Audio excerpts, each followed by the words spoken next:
Hola, buenas tardes. Mi nombre es Rogelio Maldonado Zárate. Soy aspirante para la carrera de Ingeniería en Telemática y mi informe final y proyecto de investigación se realizó en base al análisis del protocolo Zigbee para redes domóticas en la actualidad. ¿Cuáles son los objetivos de la investigación? La primera fue la definición del protocolo Zigbee. La segunda, protocolos alternativos comparativos. La tercera, empresas tecnológicas que ofrecen esta tecnología. Cuarta, tipos de redes posibles para su implementación. Quinta, sensores y actuadores funcionales o compatibles. Y la sexta, beneficios económicos, ecológicos y de seguridad en su implementación. La definición del protocolo Zigbee. El protocolo Zigbee es una alianza y un estándar en redes mesh de eficiencia energética y de costos. Hablando de eficiencia, es tanto energética y de costos para minimizar el consumo y gastos. Zigbee como tal es una especificación de un conjunto de protocolos de alto nivel de comunicación inalámbrica para su utilización con radiodifusión digital y de bajo consumo. Esto es basado para poder comunicar pequeñas cantidades de información en un protocolo de red grande o basada en nodos múltiples. Esta está basada en el estándar de la IEEE 802.15.4 de redes inalámbricas de área personal. Sus objetivos son las aplicaciones que requieren comunicaciones seguras con baja tasa de envío de datos y maximización de la vida útil de sus baterías. Por eso es que pueden ser utilizadas con componentes muy pequeños. Dentro del proyecto, los protocolos alternativos o con los cuales se hizo comparación fue con Bluetooth, con UWB y Zigbee y Wi-Fi. Entre ellos sabemos que todos estos son especificaciones IEEE porque están regidas bajo un estándar de ingeniería. El primero, el Bluetooth, es 802.15.1, el UWB es 802.15.3A, Zigbee es 802.15.4 y por último tenemos el Wi-Fi con 800.1. Aquí debemos aclarar que las tres primeras son redes específicas para bandas de frecuencia pequeñas, ya que la última sí se encuentra en altas frecuencias. A simple vista tenemos un comparativo rápido o que les pueda hacer conforme a la tasa de transferencia. Es que el Bluetooth y UWB nos permiten una tasa de transferencia más grande en comparación de Zigbee, una mediana tasa. En cambio, en Wi-Fi, que es el protocolo utilizado para abastecer de internet nuestros hogares o nuestras instancias de trabajo, puede llegar a 54 megabytes por segundo, aunque en la actualidad puede abarcar una tasa de transferencia mucho más grande. La parte de rango nominal y potencia nominal son temas en base a la frecuencia que emiten las antenas de estos dispositivos. Número de canales de radiofrecuencia que se pueden seleccionar. Empezamos con Bluetooth, que es un 79, con UWB de 1 a 15, con Zigbee de 1 a 10 y con Wi-Fi cerca de 14 canales, bajo el estándar de 2.4 GHz. ¿Y qué son los canales? Los canales son rangos de frecuencia en donde podemos estar comunicando tramas de datos y no va a haber interferencias entre otros. ¿Por qué? Porque esos canales se basan en una cierta rama frecuencial. Y bueno, los demás son protocolos. Algo de esas características estándar que tengo que hacer énfasis es en la célula básica. Es la forma mínima en la cual se puede establecer la configuración del dispositivo. En el caso de Bluetooth y UWB es Piconet. En el caso de Zigbee es Star y Wi-Fi es BSS. Bueno, pasamos a la siguiente. Empresas tecnológicas que ofrecen esta tecnología se encuentran lo que es Digi International, Microchip Technology y Atmel. En base al proyecto estuve haciendo unas pruebas con lo que es XBee, que es parte de Digi International. Bueno, tipos de redes posibles para su implementación. En este caso, a este tema se le llama topología de redes. Es muy afín al área de ciencias de la computación en cuanto a la comunicación entre nodos computacionales. Del lado izquierdo podemos ver tipos posibles como tal en redes de computadoras. Empezando de izquierda a derecha, de arriba hacia abajo, tenemos la de tipo bus, en el cual vamos a tener un eje donde aparece en la trama principal, o bien es donde todos los nodos o todas las computadoras pueden recibir el broadcast. El tema con esto es que si tenemos un corte en cualquier parte del cable principal, ya no llega la comunicación a ningún extremo, por lo tanto puede haber nodos que pierdan la comunicación si es que necesitaban tener una función en específico. La siguiente es la de tipo ring o anillo. Esta se basa en una sola conexión de entrada y una sola de salida, es decir, hacia la derecha o a la izquierda. Este nodo principal se puede conectar a la izquierda, comunicándole la trama de datos o broadcast, y así sucesivamente hasta que el ciclo se cumpla. Pasa lo mismo que en la de bus. En este caso, si hay un corte de comunicación, solamente ya no es bidireccional, es monodireccional. La siguiente es la de estrella, es decir, tenemos un nodo central por el cual todos los broadcasts o toda la comunicación de cualquier nodo externo se tiene que pasa por ese mismo. Es decir, si vamos de izquierda a derecha, siempre tenemos que pasar por el nodo del medio para que llegue a su destino. En este caso actúa como un router, coordinador al mismo tiempo. De la parte inferior izquierda tenemos la estrella extendida, es decir, tenemos el mismo nodo central, que es el que actúa como coordinador, y después tenemos routers, que son estos 4 puntos, el superior, inferior, la izquierda y derecha. Y por último tenemos los nodos finales o los dispositivos, ¿no? Como comúnmente se les llama.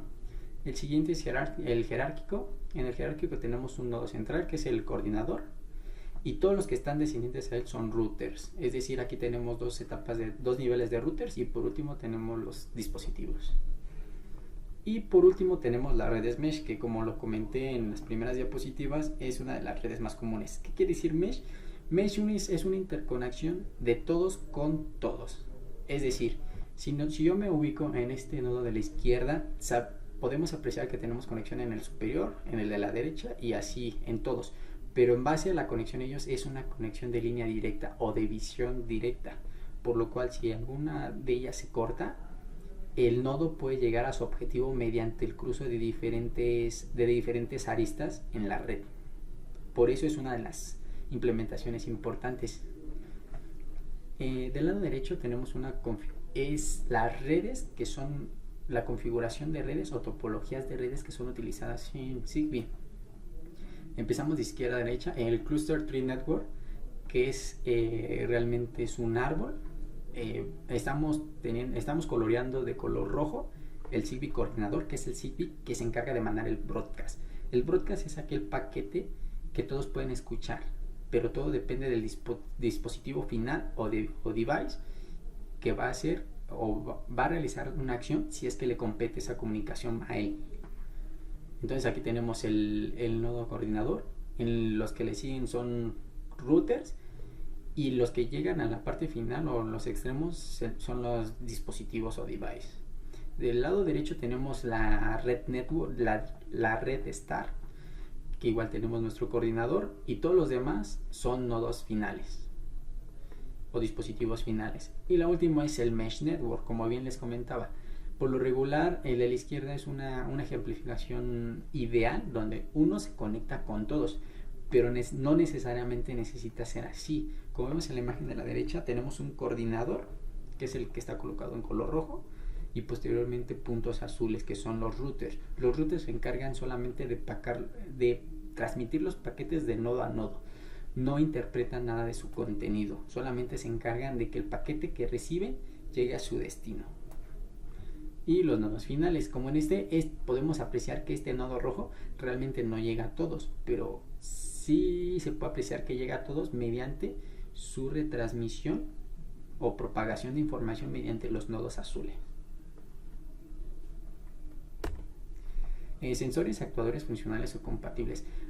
Estos dispositivos que tenemos en la parte inferior son dispositivos que contienen el protocolo o el estándar de Zigbee. Es decir, el pequeño de color azul que les acabo de mostrar hace un momento es de la empresa Digi, y el de la derecha de color rojo es de la empresa Microchip Technology. Sensores y actuadores funcionales compatibles. Bueno, los sensores compatibles son realmente todos. Esto depende de la creatividad y de la necesidad del usuario final. Es decir, podemos poner sensores ultrasónicos para detección de objetos u obstáculos, sensor touch para recibir comandos de alguna presión como si fuese un botón. Tenemos sensor PIR, que es para detectar presencia o movimientos, y sensores de temperatura, etcétera. ¿Qué son los actuadores? Los actuadores son aquellos elementos que convierten señales lógicas eléctricas a fuerzas físicas, es decir, tenemos un motor, esto se convierte en una fuerza física al inducir un torque, ¿no? Un momento al eje y hacer girar el eje del motor. Otro dispositivo como actuador puede ser el solenoide. Los solenoides por lo regular se utilizan para hacer activaciones físicas de palancas o bien interruptores. Entre ellas también hay otros tipos, hay llaves electrónicas o electroválvulas que también tienen pequeños solenoides en su pequeño mecanismo mecánico. Beneficios económicos, ecológicos y de seguridad en su implementación. Bueno, uno de los principales es que al implementar la domótica en el hogar logramos el ahorro de energía eléctrica en dispositivos que no requieran estar encendidos por largo tiempo debido al control. Es decir, las luminarias que tenemos en nuestra casa habitación las podemos controlar mediante horarios específicos. Es decir, sabemos que podemos controlar la luz a partir de las 6, 7 de la tarde hasta las 10, 11 de la noche, y en ese momento podemos desactivar luces o luminarias que no sean necesarias. Lo mismo pasa con la reducción de consumo de gas, controlando tiempos de activación de calefacción y calentadores de aguas. Es decir, el tiempo en que a veces las personas se encuentran en su hogar a veces es muy pequeño, con el cual no necesariamente necesitan tener el piloto del gas encendido, porque eso puede provocar que al llegar a una temperatura mínima se vuelva a encender el calefactor o como comúnmente se les llama, boiler.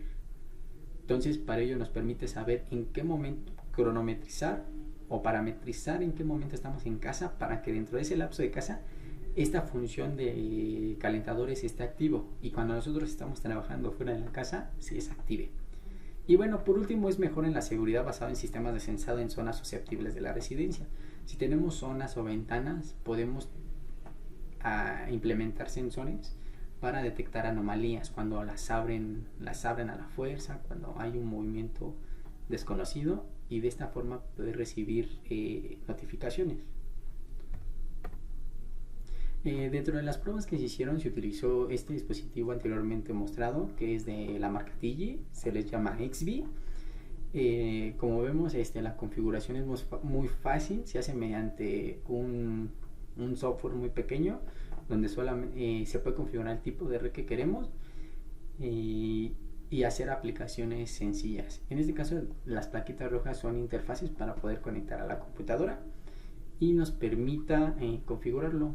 Del lado derecho superior tenemos una especie de control, de hecho aquí lo traigo, que nos permite configurar una antena, y mediante estos botones y palanca mandar acciones. El dispositivo de la izquierda con esa pequeña antenita es un dispositivo XBee Pro. Estos XBee Pro alcanzan un rango de hasta 1.5 kilómetros de línea abierta si no tenemos ningún obstáculo.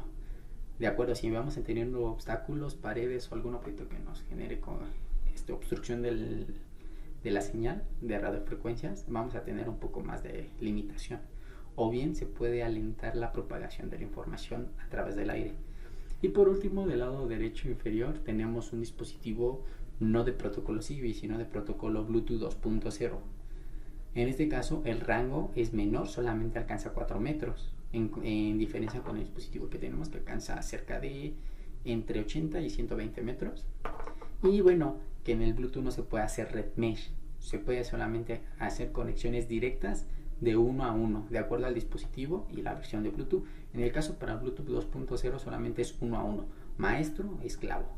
En las versiones más nuevas como Bluetooth 4.0 o el nuevo que está entrando, que es Bluetooth 5.0, es un maestro y hasta 5 esclavos, pero es un protocolo un poco más complejo de utilizar.